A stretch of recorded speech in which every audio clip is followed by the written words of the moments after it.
Let's talk about level 2 asset protection, irrevocable trusts. The difference between an irrevocable trust and a revocable trust is a revocable or revocable trust. You can amend, change, revoke, put in assets, take assets out. An irrevocable trust cannot be amended or revoked. That's the difference. So it's kind of like set in concrete, right?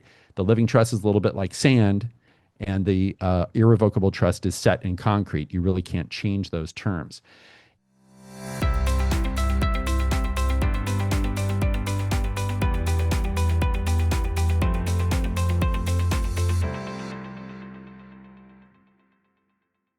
If you're watching this on YouTube, please subscribe to our YouTube channel. We drop content typically once a week on Thursday at 6 p.m.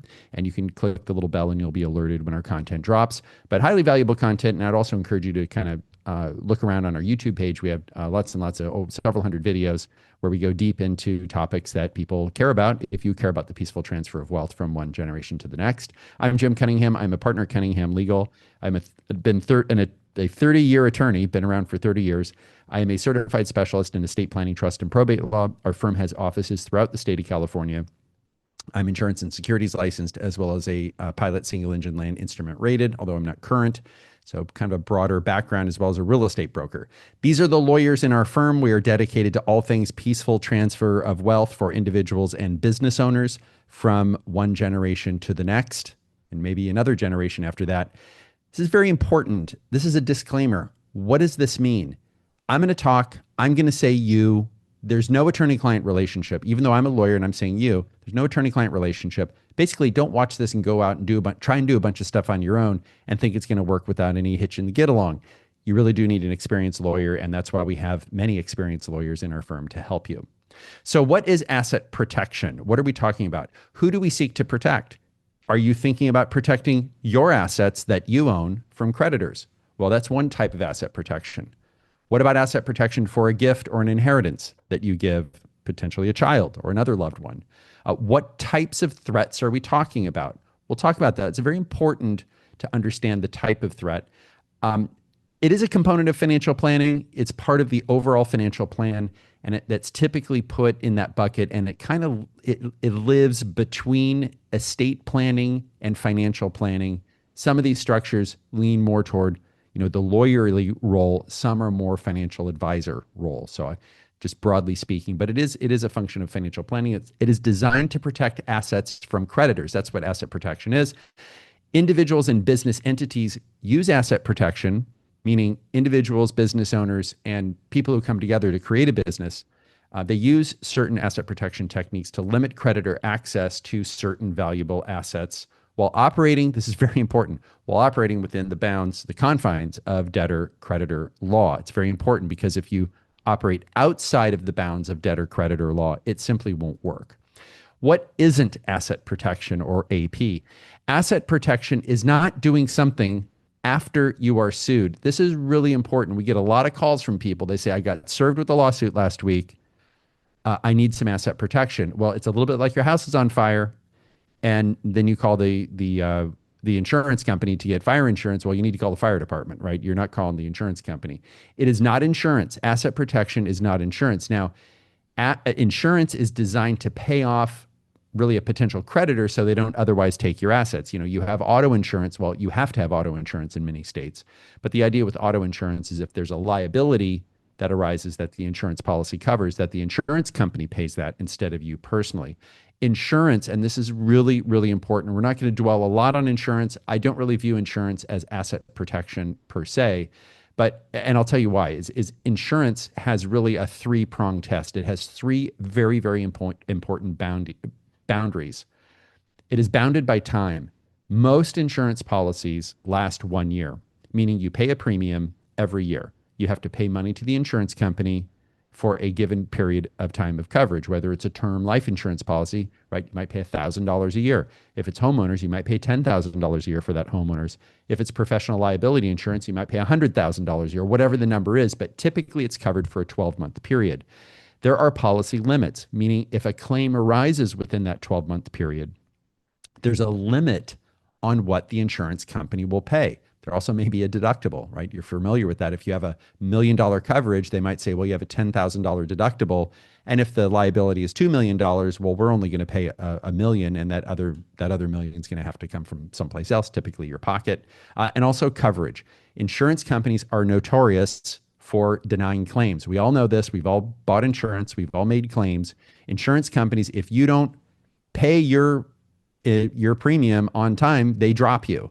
If you go to the insurance company and actually want some money back, it is a long process, and oftentimes you have to hire a lawyer, right? So this is something where it is this three-pronged test. This is not, I would not put insurance in the bucket of asset protection. That is in the bucket of insurance. I'm not saying don't have insurance. I'm just saying for people who say, well, I don't need asset protection because I have insurance, some of these risks are not covered, and coverage is the big issue. Very important to understand, a living trust for you, for your assets, if you create a living trust, provides absolutely no protection legally for the creator of the trust. Jim Cunningham, I make the Cunningham Trust. I put some assets in that trust. There's no creditor protection. Whatever I can get to, my creditors can get to. And that's very important. As we go through this, I want you to think about whatever you can access, your creditors can access. So we might want to start looking at some structures where your access to those assets is limited. You know, whether this is you seeking creditor protection for you, or if this is you in your living trust and maybe leaving an inheritance to a child, if that child has unfettered access to those assets, that there really is, it's hard to have asset protection in that case. There have to be some other terms in there, and we'll talk about that. So when is it too late? You have to file. You have to create the asset protection structure before the liability arises, or the inheritance. If you've inherited money and you say, "Gee, I really wish my parents would have set up an estate plan in a way to provide me creditor protection," and they've already passed away and you've already inherited that money, it's too late. If you do something to protect your assets after the liability arises, that is deemed, the current term is voidable transfer. It used to be called fraudulent transfer, which kind of scared people. It's voidable transfer is more accurate because you're not necessarily defrauding people, but you're seeking to transfer assets to evade creditors. And that is voidable, meaning that transfer of the asset. So if you have a lawsuit pending and then you go out and you say, oh, well, you know, I got sued yesterday. Today I'm going to create a domestic asset protection trust. Let's say, we'll talk about that. And you transfer those assets to that trust, a court can void that transfer and issue a court order for that institution that's holding those funds, for example, to return the money to you or potentially to the creditor. So a recent case, this is very important. If you're a lawyer watching this, you need to understand this, and certainly if you're a person seeking asset protection. There was a recent case that held the lawyer liable for 3 times the amount of money that the creditor, the lawyer for the debtor, the person who owed the money, that the creditor was able to recover 3 times the amount of the judgment. Okay, so if that creditor was owed $100,000, that attorney was liable for $300,000, 3 times the judgment as a penalty. So this is a very recent case. This has really put a chilling effect on a lot of asset protection strategies and asset protection in general. At level 2, with an irrevocable trust, what we're talking about here on a very high level, you stop owning the assets. Like, your name is not on those assets anymore. Now, you no longer have legal ownership or title to those assets. Now, we're going to talk about a domestic asset protection trust. You still have the beneficial interest, but you have no control over those assets. So there's ownership and control, and with an irrevocable trust, you are relinquishing ownership to the trust, and the trustee is in control of that. You still get the beneficial use of the assets with the domestic asset protection trust. But understand that, there's no structure where you can say, I'm going to set up this trust, I'm going to stay on as trustee, I'm going to be beneficiary, and I'm going to have creditor protection. That does not exist. Okay, that doesn't not exist in the United States. You're going to have a third party involved somehow. You can still control how it's used. Okay, meaning the terms of the trust say this is how the property will be used. Right. So you say in maybe 2025 you create a trust and you say, I'm setting up this trust. I'm putting $1 million in it. for my kids. I want the money spent in this way. The trustee has to follow the terms of that. Okay. Potentially, you could be the trustee of that trust if that money's for somebody else. There are reasons why you might not want to be trustee. I don't want to conflate too much, but just understand you have a lot of say over how these assets are used, or you can have a lot of say. The creditors, divorcing spouses, even Uncle Sam can't grab these assets so easily. Okay. A lot of people with larger estates use irrevocable trusts to keep it so that when they pass away, when those wealthier people pass away, the government is not getting as much assets or getting as much wealth from those families. So what is an irrevocable trust? A revocable trust, you're the boss. You can revoke that trust at any time. You can change the beneficiaries, who gets the property when you pass away. You can pull the money out. You can revoke it. You can shut it down. This means the IRS and the creditors see this money as yours. The judges for creditors, courts are going to see this as your money. It's a kind of an alter ego. An irrevocable trust, very, very important. You're giving up a certain amount of your bundle of rights, but in return, those assets get very powerful legal protections. You can't take the assets out whenever you want. Now, if you're a lawyer and watching this, you say, Jim, well, what about swap powers and a grantor trust? I'm not going to get in there. Yeah, potentially. But what I'm talking about is you are giving up a large element of control. You're certainly giving up ownership. Skilled drafting is very, very important. You absolutely have to have flexible distribution rules, whether it's for health, education, support, maintenance, whatever it is. But it's very important because situations change in the future. You know, we're recording this in 2025. The world may be very different in 2035 in ways that we can't anticipate. Think about being in 2015 and how different the world was in 2015 versus now. It's a totally different world that we live in. And these irrevocable trusts should have functionality. They should have language in there that if circumstances change, there's an ability for the trust to adapt to those changed circumstances. That is not an amendment. That is not a revocation, but it is potentially a modification of the terms of the trust or the way it's administered. But that's very, very important to have that in mind. And if you're a lawyer watching this, you're going to say, yeah, that makes a lot of sense. Well, how do we do that, right? So with an irrevocable trust, you don't owe the money. If we're talking about putting money in there, you don't own the money, but you control the rule books. Who are the beneficiaries? You get to say who that is. What the money can be used for? Absolutely, you get to dictate what that is. When they get it, who the trustee is. Common examples would include a dynasty trust. A dynasty trust is a trust that holds money that can go on for one or more generations. In fact, some jurisdictions have eliminated the time limit. California has a 90-year time limit on trusts, 365 years in Nevada. South Dakota, it's unlimited, right? It's in perpetuity. I don't know if the IRS is going to like that or not, but we'll see. Special needs trust is another type of irrevocable trust. Now, this irrevocable trust is for people. This is a form of asset protection. So if you have a loved one with special needs that is receiving public assistance benefits, you know, potentially Medi-Cal in California, not so much Medicaid, that's not as much needs-based, but they might also be getting a monthly benefit, an SSI benefit. Sometimes, in fact, in most situations, if that recipient of those benefits, those needs-based benefits, gets too much money, they lose the benefits. So it's very important. A lot of people who have loved ones with special needs will do special planning and use a special needs trust in order to protect those assets, right? Protect those assets to preserve the public assistance benefits. Irrevocable life insurance trust, we're going to talk about that. What is that? That is a trust specifically designed for wealthier people who say, I've got a life insurance policy, and I do not want that life insurance policy taxed at 40% when I die, which is what happens if you're the owner of that policy. And so there are ways that you can save that 40% tax on the death benefit. I'm assuming you have a taxable estate at that point, which would be an estate of greater than $15 million. The Spousal Lifetime Access Trust is an irrevocable trust. There are a lot of income tax benefits and capital gains tax benefits potentially with the Spousal Lifetime Access Trust or not. It just depends if it's a grantor or non-grantor trust, and we'll talk about that. Qualified Personal Residence Trust we will cover, and we're going to get to these, and we'll also do as well the Domestic Asset Protection Trust, which I think if you're watching this and going, Jim, when are you going to get to the asset protection for me? That's when we get to the asset protection for the you.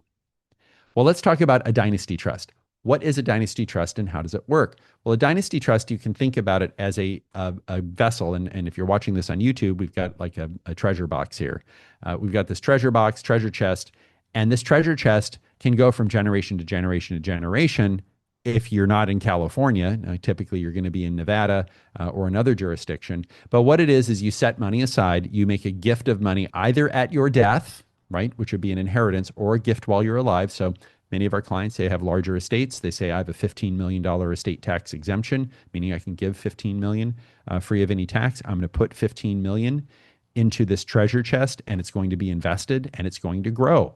And, there may not be distributions from this for 20, 30, 40, 50 years, but it's going to grow and grow and grow and grow. And it's going to be that's going to be where ideally the growth in the estate occurs in this dynasty trust, so that when the person passes away, the assets, even if that 15 million is grown to 50 million, the assets in that trust pass free of estate tax. Okay, that's a great benefit.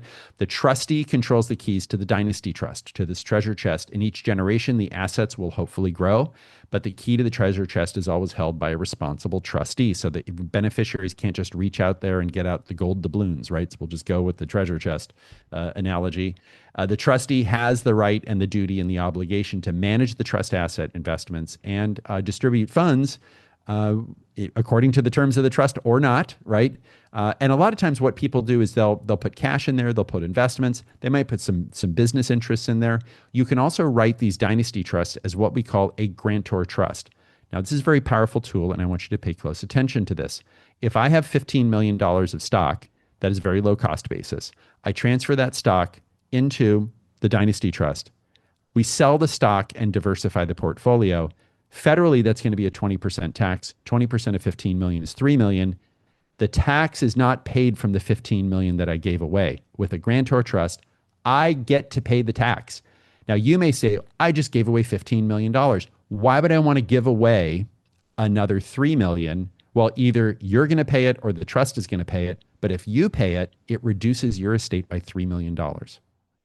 If you do this long enough, we have seen people pass tens, if not hundreds of millions of dollars free of tax because they've spent a lifetime planning this. So if you come from a wealthier family, this might resonate with you. You might have heard of this. If you're new to this, if you say, hey, I just, I hit it well on the stock portfolio. I want to make sure that, I'm worried that my estate's just going to continue to grow and grow and grow. And there's going to be this massive 40% tax bill on everything I own when I pass away. You can go ahead and you could carve out that 15 million, put it in the dynasty trust, and then as you're buying and selling stock or securities or whatever it is, and by the way, you can be the trustee on this if it's for your kids, right? Then you're able to pay the tax from your side of the ledger, not the trust side. And that effectively over time is a very powerful tool to increase the amount of wealth that passes to the next generation. So here's our example here for 2025. You have a $15 million coupon. What's the coupon? It means you can transfer 15 million to whomever you want and not pay gift tax. Technically 15 million, 19,000.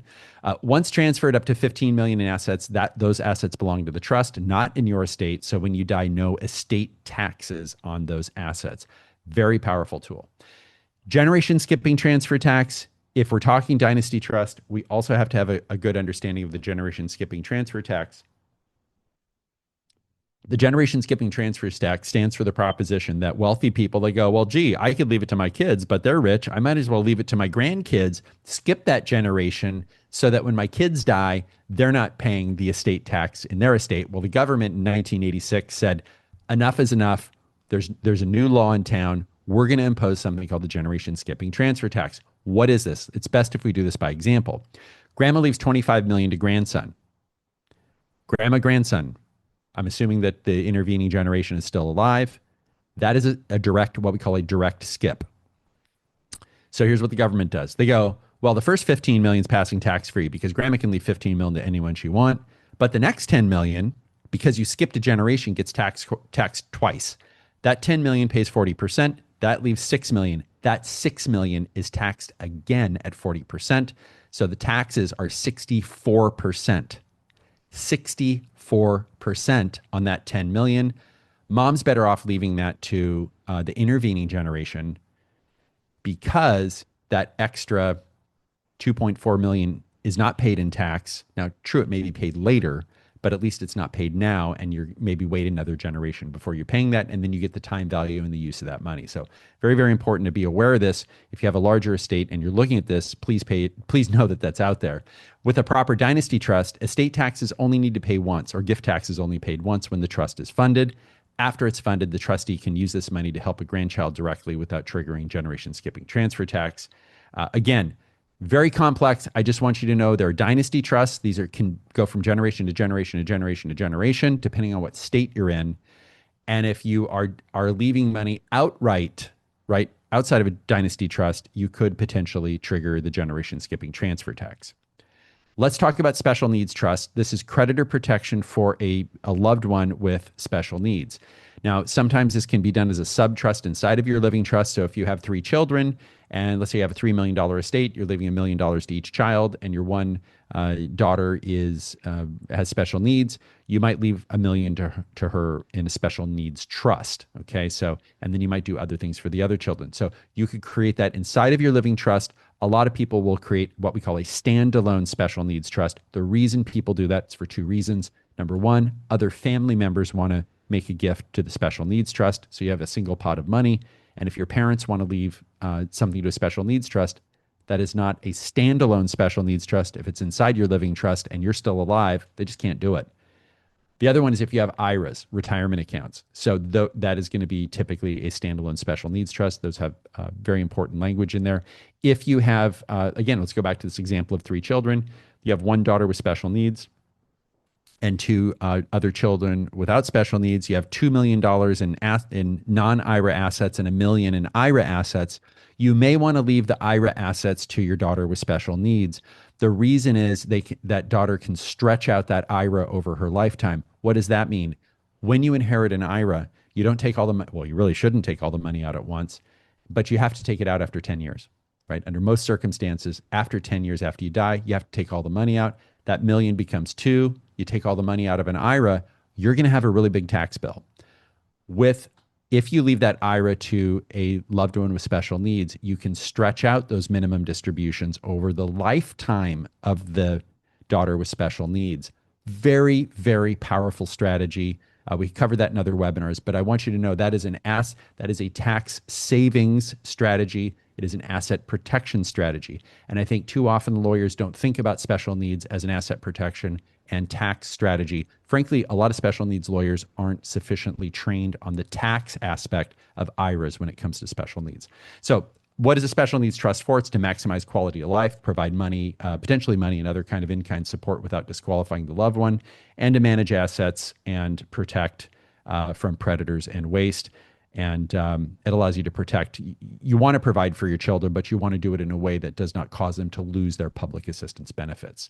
So that's really how that works. We have a case here. Andy's a 30-year-old man with developmental disability and supplemental security income and Medi-Cal. So Andy's parents fund a trust with $600,000 from their estate, meaning they pass away. They fund this trust after he passes away. And this includes life insurance proceeds and savings to be managed by a professional trustee. With a properly structured special needs trust, the $600,000, Andy gets to keep his public assistance benefits, and the money's used to supplement his needs. So pay for a computer, internet, online games, maybe a trip to Disneyland, for a personal care attendant, as well as provide structure to ensure that Andy's properly cared for. The number one thing, if you have a child with special needs, you know what I'm talking about. The number one thing that people are worried about, the number one concern that they come to me with is, Jim, what's going to happen to Andy when something happens to me? That's the number one concern. And so this really helps a lot. If this is you, and this is of high value to you, great. And if you're like, I don't have a kid with special needs, why are you talking about this? There are, I think, 50 million people who have a disability in the United States. You probably know someone who has a child with special needs. Please share this information. There's first party and third party. I won't get that into too depth, but understand that it depends on who's creating the trust. Whether it's a third party would be the parents creating it. First party would be if somebody is receiving a personal injury settlement, or we've had a lot of fire victims in Northern California. We had several fires years ago. Many of those people are getting checks and they have special needs, so they have to do a first party special needs trust. The power of an irrevocable life insurance trust. So that's a mouthful. It's also called an ILIT. Why do we have irrevocable life insurance trust? We have life insurance trust because It is great that life insurance, if structured properly, is free from income tax. If you deduct your premiums, like if you have a business policy and you're deducting your premiums, that death benefit's taxable. So you probably want to double check that. Life insurance is included in the estate of a deceased person if the deceased person owns the policy during their life. I have a policy. I have several policies of life insurance. One of them that I have is a term policy of life insurance. I'm the owner. That's included in my estate. It's going to end in 5 years or whenever it's going to end. Hopefully it won't pay out. Hopefully I'll live another 5 years. But that's an example of, and I think it's really completely appropriate in most situations. If you have a term policy of life insurance, that's the cheap one, not the expensive one. If you have a term policy of life insurance, it's okay to have that in your name. When you have, and our example here, when Wanda dies, she's got $1 million death benefit, and the insurance is subject to a 40% death tax. That's $400,000 plus state inheritance taxes. We're in California, we don't have those. But if you have a larger estate, so what now we're talking about are people who, when they pass away, they have an estate of over 15 million, or they've given away a lot of it. Maybe they've given away 15 million, so everything's taxable. But what we're talking about here are larger estates. So if you have an estate of 2 million and a life insurance of $1 million, setting aside state inheritance tax, this is not a problem for you. But what we're talking about here is people with larger estates who want to buy life insurance to essentially pay the estate tax is what we're talking about. Now, functionally, it pays the estate tax. It doesn't directly pay it, and we'll get into that. But in order to be not included in Wanda's estate, remember Wanda, she had $1 million policy with the $400,000 death benefit. Wanda cannot own the life policy. If Wanda uses an irrevocable life insurance trust, she cannot be the trustee. That's just black letter law. That's the rule. She can, her kids can be the beneficiary. She might have a trust company or other individual be trustee. My strong preference is a trust company, because if they screw up and it ends up being included in your estate, or they don't pay the premium and it lapses, you can sue them and recover, hopefully, but hopefully they won't screw up. But it's very, very important to have a responsible person in that role. And I think best practice is to use a trust company. And the trust companies we use, I think they're charging $2,000 or $3,000 a year, something like that. It's just not that much money to essentially, you're buying a life insurance policy that they won't screw the thing up. The benefit of a life insurance trust removes life insurance proceeds from your taxable estate.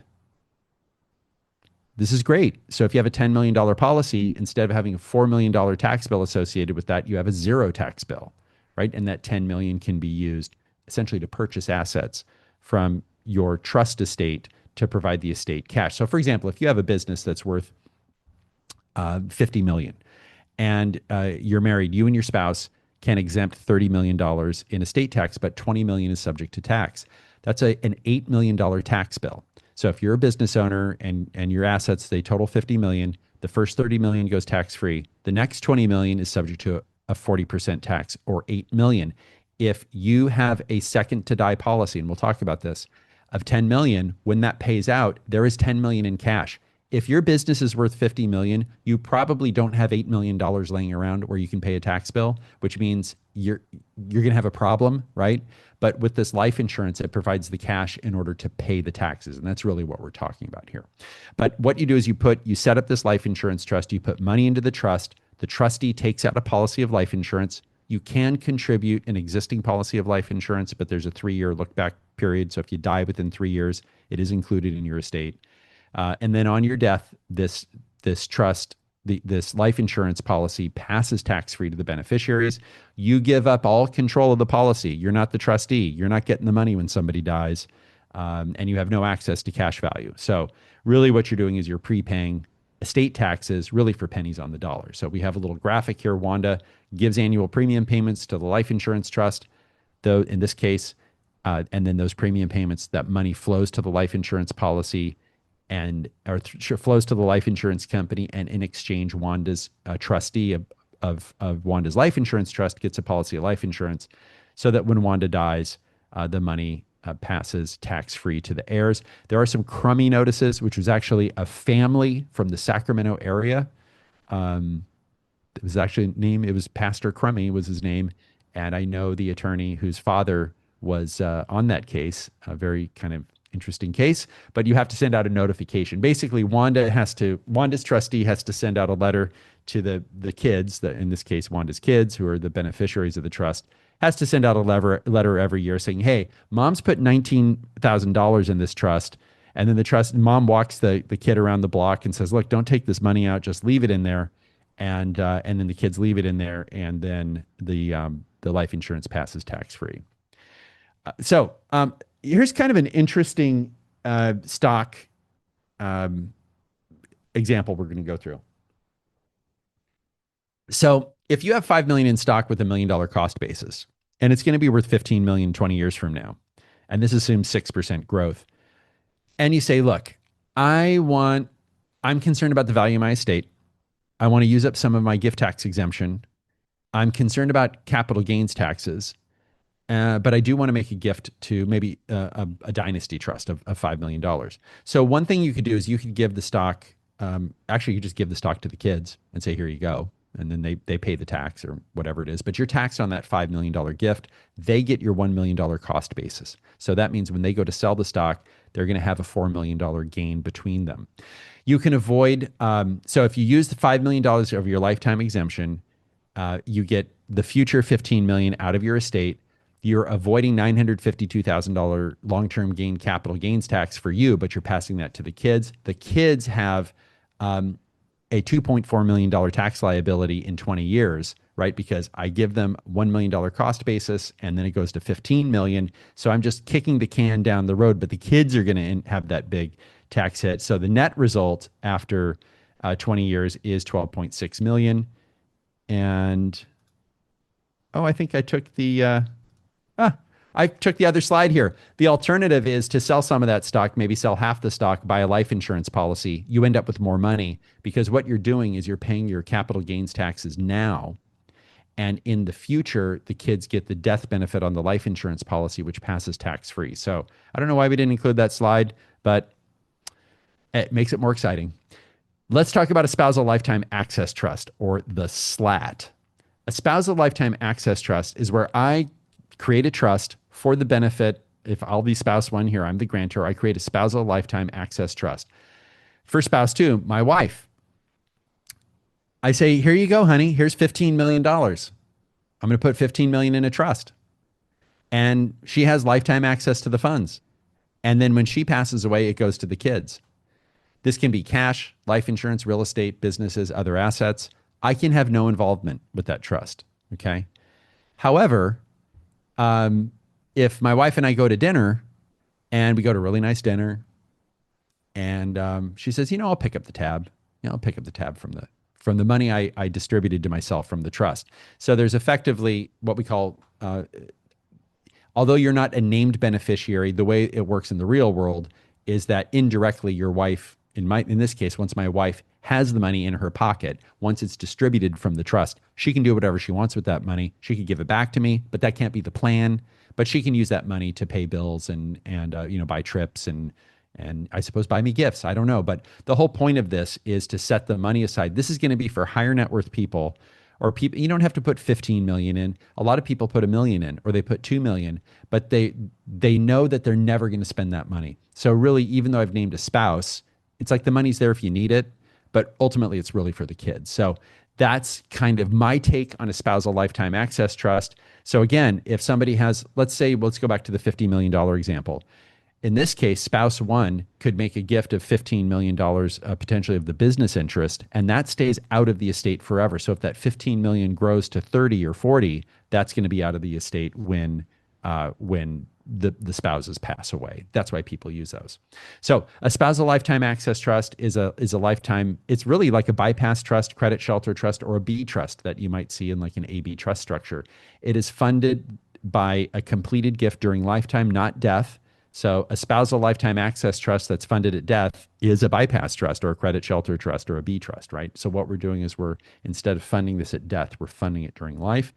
This is an irrevocable trust established by the donor spouse, as we showed in our example, for the benefit of the other spouse, the donee spouse. Those donor, donee, those are the terms that lawyers use when it comes to special needs trusts. And the remainder, whatever's left over, goes typically to the couple's children. I'm assuming that these two people have children together. If they have children from prior relationships or marriages, does that make the planning more complicated? Yes. Are people less likely to use a spousal lifetime access trust? Probably. Okay. So we see this a lot in the context of people who are on their first marriage, or it's the marriage where they're only benefiting the children. So that's kind of what we see in the real world. This can be a good way to utilize your $15 million exemption. Again, the idea is the money that you're setting aside, you really don't need it. So does this have creditor protection? Yes, but you wouldn't use this. The primary driver for this is not creditor protection. Really, it's estate tax planning is what it is. But you can remove a substantial amount of appreciation from the gross estate. So if you have a much larger, if you have a $100 million estate, it's a no-brainer. Do 2 SLATs. You're not going to miss the money. You got plenty of money to live on. All that future growth, the $15 million in the 2 trusts, is outside of the estate. So SLATs in community property estates for the California residents, they do require a postnuptial agreement. So to make that community property, turn that into separate. So that's an added little wrinkle we've got. The irrevocable grantor trust or SLAT has a gift and income tax. With gift tax, if it's a complete gift, and I won't get into, if it's a complete gift, it means you have no retained power of appointment. So let me walk this back. What we see most of the time is a completed gift on a spousal lifetime access trust. I've never done an incomplete gift spousal lifetime access trust. We don't do those. It is a completed gift. It does give you creditor protection and is not included in the estate. On the income tax side, there are SLATs that are grantor trust, meaning the money goes into that $15 million goes into a trust for my wife, and it kicks off $1 million tax liability. Let's say they sell some stocks. I have to pay the tax bill if it's a grantor trust. So it's another gift, right? Another backdoor gift that reduces the value of my estate that does not diminish the value of the spousal lifetime access trust, which in that example, by the way, was also a dynasty trust. So it's designed to go generation to generation to generation. The grantor trust means that the grantor, the person who created the trust, and grantor means creator, the person who created the trust pays the taxes. Now, you can have a provision to reimburse you for taxes, but it's very important that the grantor pays the tax. Some people get tired of paying taxes on money that they don't get.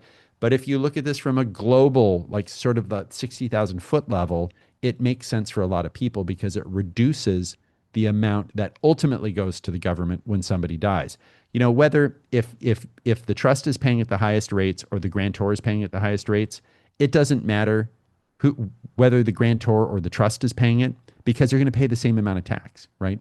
If you're in the highest tax bracket. Isn't it better to pay that tax from a human who's going to die, who's going to be subject to estate tax, rather than a trust that is not going to be subject from estate tax? So I don't want to belabor this point, but this is very confusing for many of our clients, and kind of a bummer. After a few years, they go, why do I keep paying the tax bill? It's like, well, this is long-term multi-generational wealth planning so that we can have the assets pass from one generation to the next without paying a whole bunch of money to the government, which really is a creditor. And asset protection includes protection from the government. We want to pay the government the amount of money that we're legally obligated to pay the government, and not a penny more. That is pretty much everyone. There's just a couple of people out there that I've met who are like, well, I gladly pay more. Most people want to pay what they lawfully owe, and that's it. A grantor trust is what we see many times. There is a non-grantor trust, not as common, more restrictive. A spousal lifetime access non-grantor trust is a SLAT. There's a SLAT and a SLAT. More complex.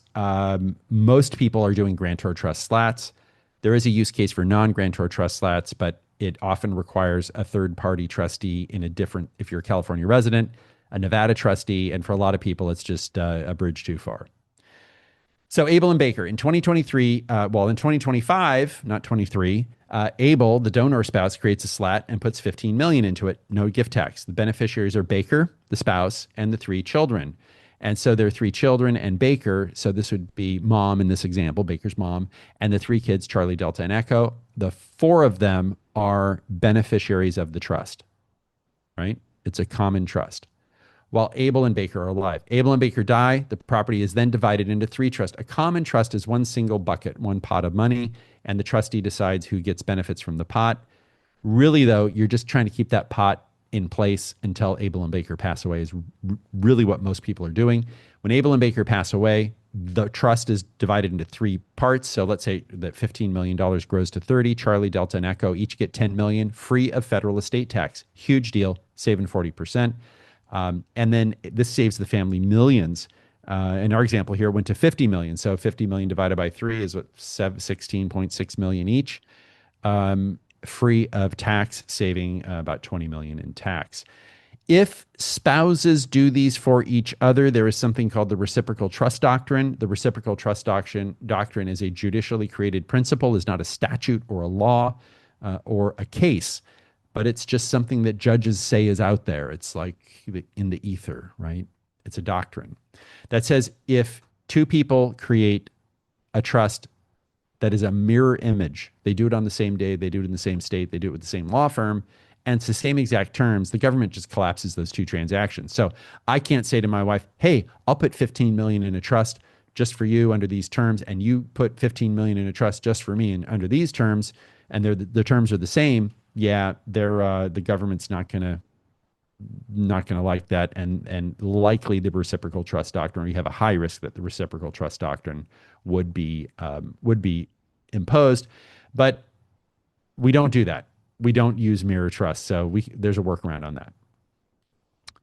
The power of a qualified personal residence trust, or QPRT. This is not the video game Qbert. This is QPRT.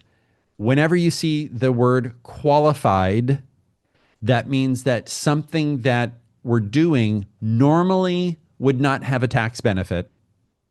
But when the word qualified is put in front of it, it means you can do it and there's a tax benefit. What are we talking about here? If you're looking at YouTube, you go, my gosh, this looks like, a pipe fitter's dream. There's a bunch of tubes and everything. Here's what's going on. I'm Jim. I have a house. So I take this house, and let's say the house is worth $1 million, just to make it the numbers easy. My house is worth $1 million.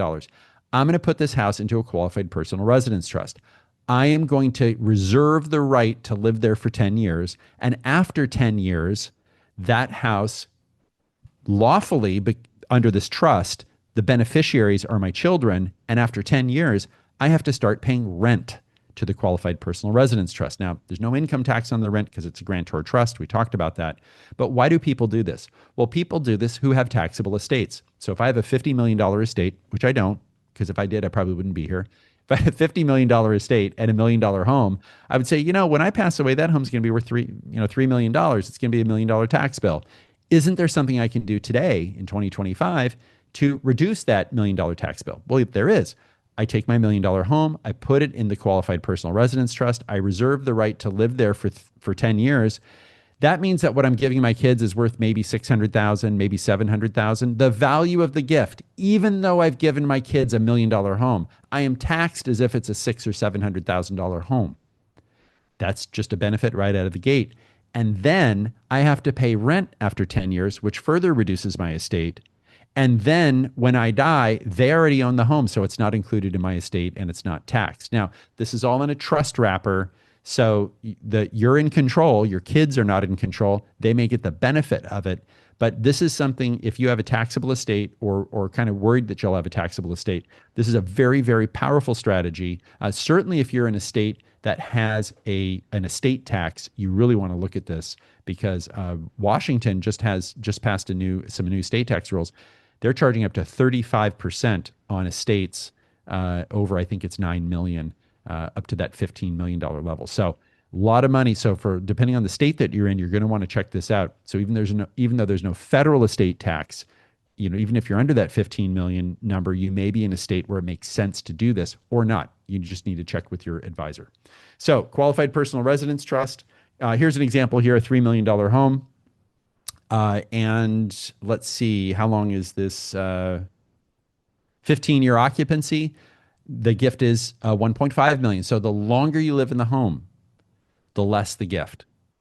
Now, you could do a 40-year QPRT, but the question is, are you going to live 40 years? Because if you don't survive the term of the QPRT, that property comes back into your estate, right? So you need to kind of gauge, how long am I going to live? So If I'm going to make it 20 years, I might, if I'm pretty sure I'm going to make it 20 years, I might want to do a 15-year QPRT, knowing that you're going to have, a 15-year buffer in there. You could do half the house on a 10-year QPRT and the other half of the house on a 20-year QPRT and hedge your bets. So a lot of different ways you can slice this, but understand that the QPRT is a very, very powerful strategy for people with taxable estates, both federally and state inheritance tax as well. So just as something to understand, the higher the interest rate. So what happens when you do a QPRT, the government says, well, if you're going to live in the property for 10 or 15 years, we have to apply an interest rate factor. So the value of this is going to be tied to interest rates. The higher interest rates are, and we are in a high interest rate environment now compared to a few years ago, the higher interest rates are, the more powerful the strategy is. Now, the Fed is getting intense pressure to drop rates, rightfully or wrongfully. I'm not saying politically, I'm just saying it's a fact. They're getting intense pressure to drop rates. When rates come down, which I think they will, all the smart kids are saying they're going to come down, the amount of the gift is going to go up, even though the value of the home doesn't change, and even though the term of your occupancy doesn't change. This also does provide creditor protection, right? This is a creditor protection strategy as well. If you're renting the house, if you don't own it, arguably the use of the house could be potentially attachable by creditors. But if you do a shorter QPRT and you're paying rent to your kids, you don't own that asset anymore. You have to pay rent. That is an asset protection strategy. So QPRT is gifting strategy, again, for a primary residence or vacation home. So it cannot be a rental. Normally, you can't give something away and keep using it. So what you can't do is give your kids the home and keep using it and not paying rent. It doesn't work that way. So, but this qualified means this is a way, again, qualified that's a trigger word for a lawyer and a CPA to say, look, normally this won't work, but because it's qualified, it does work. So something that doesn't work does work. Let's talk about a Clayton election trust. What is this? This is kind of the interior components of a living trust. So a Clayton election trust is a type of living trust. This looks like a very complicated schematic. I'm going to put this up here, but if you're watching this on video, but I'm going to unpack this for you. So here's what happens.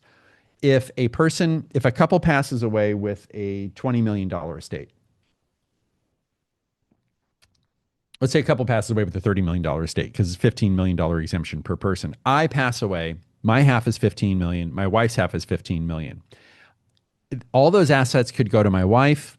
She files a Form 706, which is the federal estate tax return, and picks up something called portability. I know I'm throwing a lot at you, but just bear with me.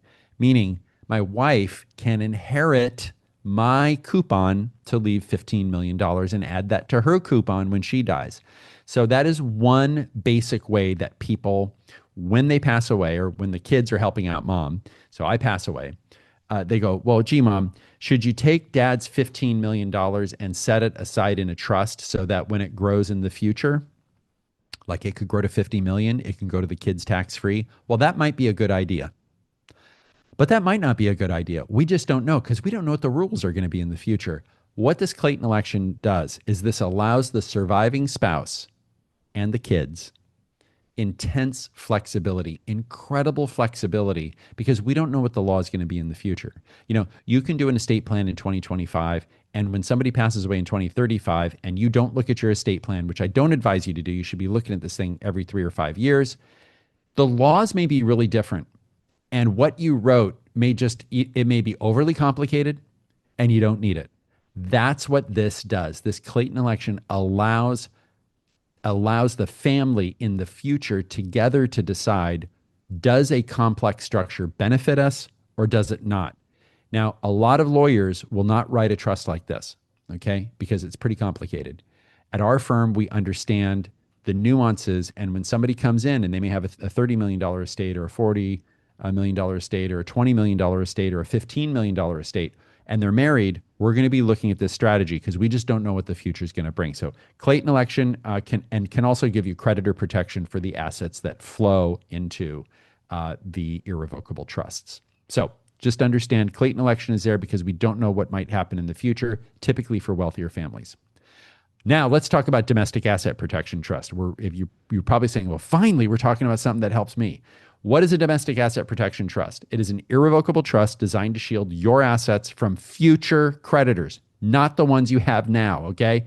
While still allowing you, the person setting up, the settlor, the grantor, to be the beneficiary, get the goods, the benes, from the trust. Nevada, I think Nevada is one of the best. They're consistently ranked near or at the top by different people who rank these. Nevada is one of the most favorable states for using these trusts because of the strong asset protection laws. Think of a Nevada domestic asset protection trust as a legal safe deposit box for your wealth, guarded by Nevada law, but with the trustee holding the key. So you're under the protection of Nevada law. You can ask for withdrawals. You can't demand them. You can say, hey, I'd like to have some money. You can't demand it. And that's the whole point. You don't have control. Remember, whatever you can get to, your creditors can get to. So if you can ask for it and they don't have to give it to you, if you have a creditor, you're not going to ask, right? That's kind of how it works. And by the way, if you had the power to demand it, that demand right, a creditor can seize that demand right. So that's why it's an ask, not a demand. An irrevocable trust here's what you need to get your head around. This is not like a bank account where you're making deposits and withdrawals. This is the bury the money in the backyard asset reserve. Once the assets are transferred in, you generally aren't going to be taking them out. That's why it makes it viable for creditor protection. If there's money going in and out and in and out, there's a track record. It's not, first of all, your trustee is not going to let you do that because it's going to harm the efficacy of that of the entire plan. You can be a beneficiary. Unlike many states, Nevada does allow you to be both the creator and beneficiary of the trust, but not the trustee. You can still receive distributions, but only at the discretion of the independent trustee. So very, very important. Nevada has a short statute of limitations. What is this? Nevada law gives creditors only 2 years, sometimes as little as 6 months if they were already aware of the transfer, to challenge the trust. So there's this seasoning period of 2 years. This is one of the shortest windows in the entire country, and there's no state income tax. So for those of you who are accustomed to paying state income tax, there's no state income tax in Nevada. And this is particularly appealing if you're in California or New Jersey, New York, wherever it might be. You have some other issues with New York and payment of local taxes, but if it's a domestic asset protection trust, undistributed income, there's a bit of a benefit there. So how does a domestic asset protection trust work? It has a high standard of protection. Nevada does not recognize certain exception creditors like divorcing spouses or child support claimants the way some other states do. So this is unusually strong protection. I'm just telling you what Nevada law does. And how does this work in practice? You place the assets like real estate investments or cash into the trust. An independent trustee in Nevada, not you, not your spouse, not your kids, manage the trust. You can receive distribution on the trustee's approval, but you have no demand right because that demand right could be seized by a creditor. And if you get sued in the future, in most cases, the creditors cannot reach those assets once the statute of limitations has expired. So no protection from pre-existing creditors or fraudulent transfers or voidable transfers. There's no shoving money into the domestic asset protection trust after the lawsuit has been filed and expect it to disappear. IRS and state taxing authorities are not fooled by these trusts. You still have to pay federal income tax on earnings, and control is limited. If you exert too much control, it just won't work and the trust can be pierced. So Mike creates a Nevada domestic asset protection trust, names Premier Trust Company, a Nevada Trust Company as trustee. The trustee opens a Schwab account. So this is kind of the flow of funds here, right? So the trustee opens a Schwab account, and Mike transfers $10 million in cash and marketable securities to Premier Trust as trustee, and then Premier puts those assets in the Schwab account. Premier's trust name is on the Schwab account as trustee of Mike's domestic asset protection trust. Mike keeps the $1 million in the trust. Mike is later sued and loses the $1 million that he kept out of the trust, but the $10 million he put in the domestic asset protection trust is protected from creditors. And I put this slide in here because Mike's not going to put $11 million into the domestic asset protection trust. He has to remain solvent, right?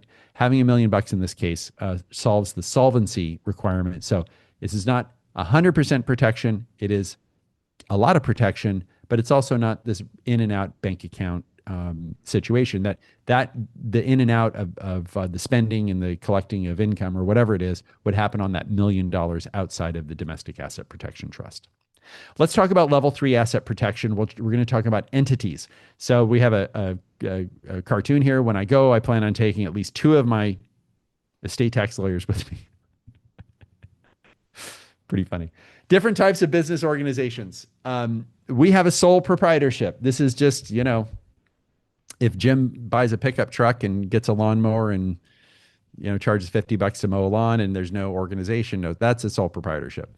Partnership, 2 people coming together. You can register it with the state. You cannot, but it takes 2 people to be in a partnership. You cannot have a partnership of 1. Corporation, these are S and, if you hear S and C corporation, so S is in Sierra, C is in Charlie. What does that mean?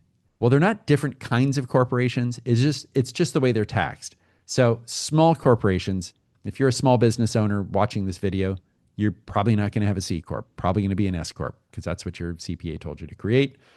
A C corp is for like Apple, NVIDIA. Those are C corps. S corps a lot of times are smaller corporations. So we have a law corporations, we're an S corp, and professionals don't do C corps because you have a flat 35% tax. It doesn't make sense to do it. LLC is a disregarded entity. An LLC can be a disregarded entity, partnership, or corporation, and an S or a C. What do all this mean? This is just tax status. LLC is the type of structure. It was created in Wyoming in 1977 for the first time in the United States. Disregarded entity means that you own all the shares of the LLC.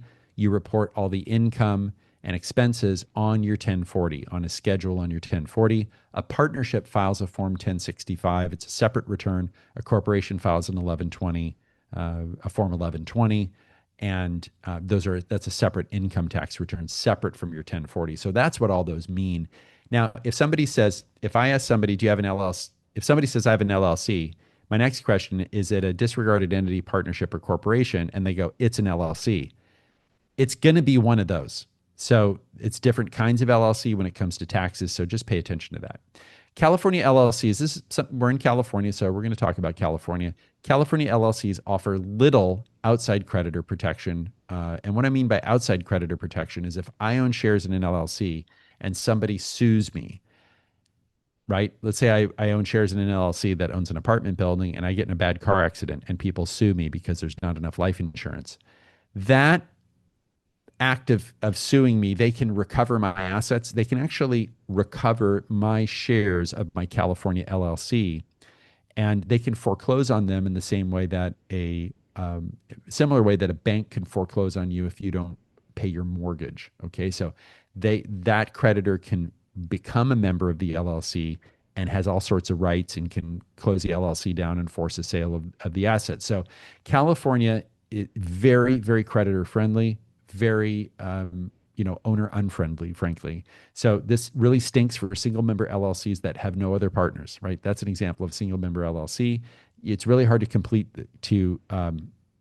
it's really hard to prevent the complete liquidation of a company. If Alpha and Bravo put their $1 million stock portfolio into California LLC, the creditor can foreclose on Alpha and Bravo's membership interest and get the $1 million. This doesn't happen with a Wyoming close LLC, and we're going to contrast a Wyoming close LLC. So a lot of times what we do, and we've got a slide here, a holding company slide, but let's start with, and this is where we're going with this. Let's start with a Wyoming close LLC. Well, a Wyoming close LLC is just a Wyoming LLC. Close is the operating agreement. So it's not a different type of LLC. It is the way the operating agreement is written. An operating agreement for an LLC is like the bylaws for a corporation. It's the governing documents on how the LLC is to be run. If the Wyoming LLC holds the shares of a California LLC, that means that the Wyoming LLC is what we call a holding company. And the shares of the LLC, the shares of the California LLC can effectively get charging order protection. So let's look at this again. Alpha and Bravo own Greenacre, a 25-unit apartment complex. The dirt, bricks, and sticks of the apartment complex are owned by a California LLC. The shares of the California LLC are owned by the Wyoming Close LLC.